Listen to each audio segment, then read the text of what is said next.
बिस्मिल्लाहिर्रहमानिर्रहीम। नाज़रीन, आइए वीडियो सुनते हैं फिर बात करते हैं। तो कुरान कहता है वतरकना बाज़हुम यौमइज़ यमूजु फ़ी बाज़, हम इनमें से बाज़ को बाज़ में छोड़ देंगे, बहुत कसरत मौलाना होगी। साहब की वनुफ़िख़ सब वीडियो फ़िस्सूर, मुझे और फिर बहुत सूर पसंद है, फूका जाएगा। तो इंशाल्लाह ये वीडियो भी कुरान आपको में तो पसंद ये है आएगी। कि सूर फूका जाएगा, ऐसे लग रहा है जैसे फ़ौरन फूका जाएगा, मगर अहादीस में तफसीर है कि फ़ौरन नहीं फूका जाएगा। याजूज माजूज क़यामत की निशानियों में से एक बहुत बड़ी निशानी होगी, यानी ये इस बात की अलामत होगी कि अब क़यामत बहुत करीब है। तो हज़रत ईसा इब्न मरियम अलैहिस्सलाम जब नाजिल होंगे, मैं थोड़ी सी तरतीब बयान कर देता हूँ कि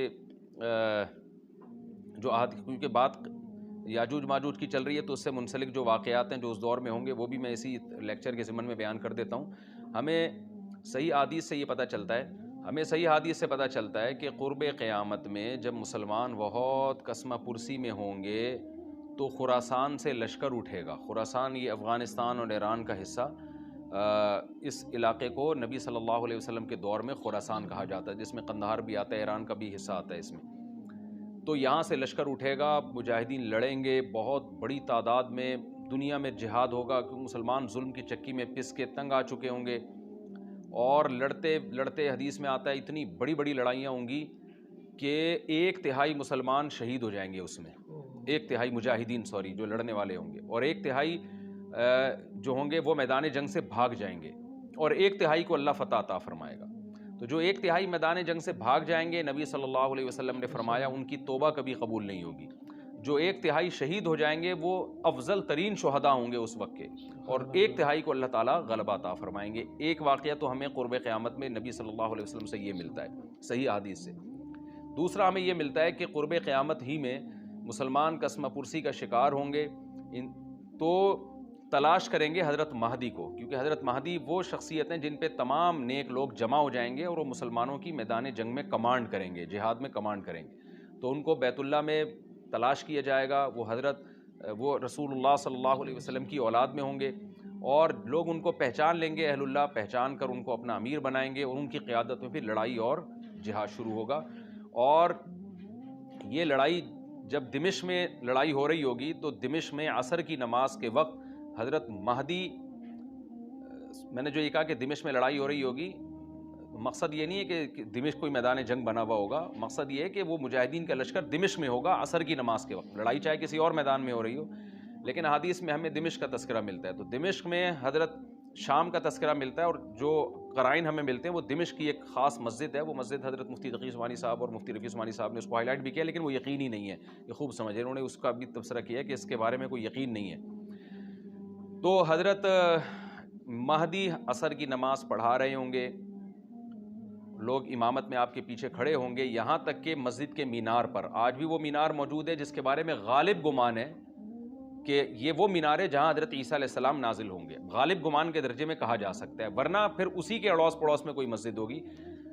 मेरा अगर शाम जाना हुआ तो इंशाअल्लाह मैं इरादा है कि मैं व्लॉग में उस मस्जिद का भी तज़किरा करूँगा, उस जगह का भी तज़किरा करूँगा, लेकिन मैं पहले ये बात बता दूँ कि वो 100% यकीनी नहीं है। ऐसा ना हो कि उस मस्जिद के मीनार पर चढ़ के लोग जो है वो उसके कोई मीनार को ही चाटना शुरू कर दें तबर्रुक के तौर पे।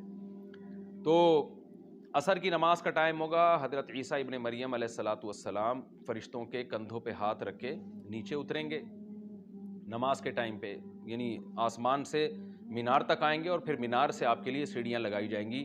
सीढ़ियों के ज़रिए मीनार से नीचे उतरेंगे, और लोग उनको पहचान लेंगे। हज़रत महदी उनको इमामत के लिए आगे करेंगे कि आप अल्लाह के एक पैगम्बर हैं, आप नमाज़ पढ़ाइए। हज़रत ईसा अलैहिस्सलाम उन्हीं को आगे रखेंगे, और इस तरह का मफ़हूम है हदीस में कि अल्लाह ने इस काम के लिए आपको ही मुंतखब किया। क्या मतलब, ये इमामत इस उम्मत का हक़ है। तो हज़रत ईसा इब्न मरियम अलैहिस्सलातु वस्सलाम का जो काम होगा वो जिहाद है, और यहूदियों से इंतकाम लेना, क्योंकि यहूदियों ने अपने ख़्याल में हज़रत ईसा को क़त्ल किया था, तो अल्लाह ने यहूदियत ही के ख़ात्मे के लिए और दज्जाल के ख़ात्मे के लिए ईसा इब्न मरियम को नाजिल किया है। हज़रत महदी से पहले ही दज्जाल ज़ाहिर हो चुका होगा। दज्जाल के बारे में हदीस में आता है कि हर पैगम्बर ने अपनी उम्मत को दज्जाल के फितने से डराया है।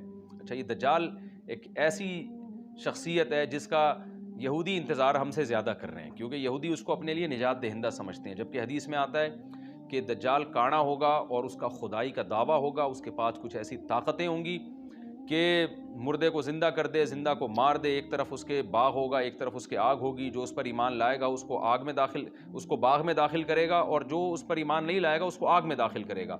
اور رسول اللہ صلی اللہ علیہ وسلم نے فرمایا اس کی جو آگ ہے حقیقت میں وہ جنت کا باغ ہوگا، اور اس کا جو باغ ہے حقیقت میں وہ جہنم کی آگ جہنم ہوگی۔ کیا ہوگی؟ تو جو نبی کی باتوں پہ یقین کرتے ہیں بے وہ شک، دجال کے فتنے سے محفوظ رہیں گے۔ بے شک، اور حدیث میں سورہ کہف کی بھی تلاوت کا حکم ہے، جمعے کے دن جو کہف کی تلاوت کرتا ہے اللہ اس کو دجال کے فتنے سے محفوظ رکھتا ہے۔ اب آپ دیکھیں یہ سورہ کہف میں ہی قیامت کی علامات کا تذکرہ ہے نا، تو شاید اسی وجہ سے کیونکہ جو سورہ کہف پڑھتا رہے گا وہ یاجوج ماجوج کے واقعات بھی پڑھتا رہے گا اور اللہ کی قدرت کے واقعات بھی پڑھتا رہے گا، تو دجال کے فتنے سے اللہ اس کو اس برکت سے بچا کے رکھیں گے، فتنے سے محفوظ رکھیں گے۔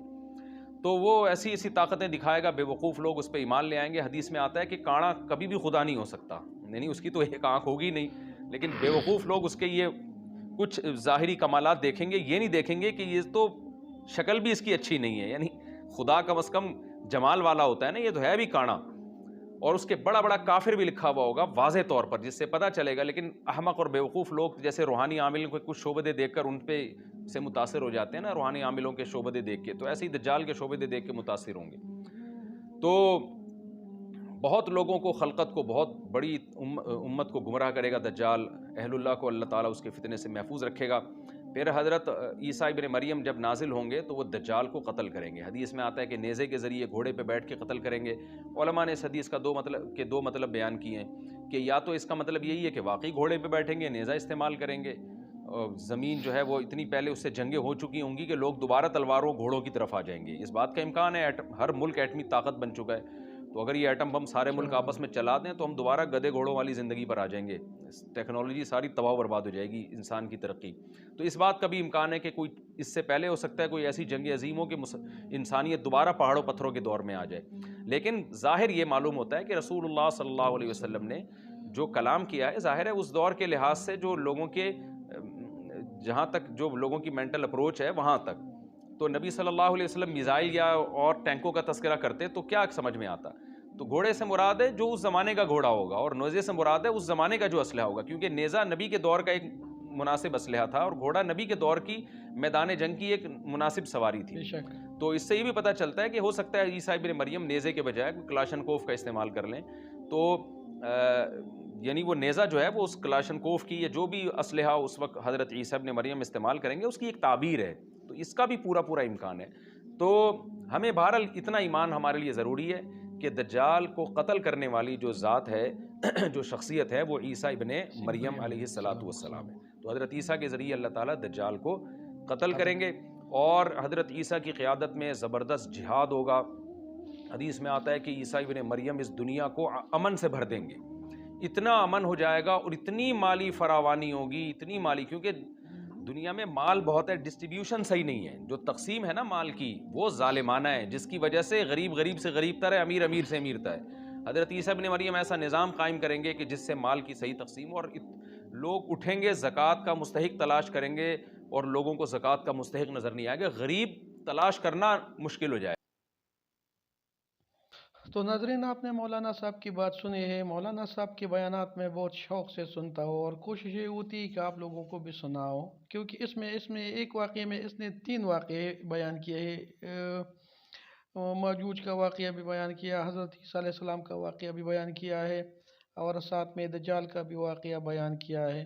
تو انشاءاللہ آپ لوگوں کو پسند آئے گا۔ اس میں حضرت عیسیٰ علیہ السلام جب آئیں گے تو دنیا میں کیا حالات ہوں گے، اور کہاں پہ کس جگہ پہ وہ اتریں گے اور کس طریقے سے اتریں گے، اس میں اس نے یہ واقعہ بھی سنایا ہے، اور دجال کے بارے میں بھی بتایا ہے کہ وہ آئے گا تو لوگوں کو کیسے گمراہ کرے گا، اور کون لوگ اس کے فتنے میں آئے گا، اور کون جو اللہ والا لوگ ہیں وہ کیسے بچ جائیں گے، اور اس نے جنت اور دوزخ بھی بنایا ہوگا۔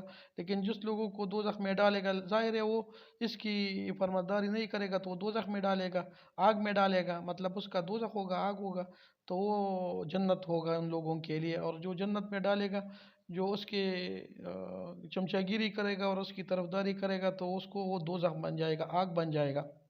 تو مطلب مولانا صاحب نے بہت خوبصورت انداز میں 3 واقعات کا ایک ہی بیان میں ذکر کیا ہے۔ اللہ تعالی ہم سب کو دجال کے فتنے سے بچائے، اور آگے انشاءاللہ کل دوسری ویڈیو کے ساتھ پھر حاضر ہوں گا، تب تک کے لیے اجازت دیجیے، اللہ حافظ۔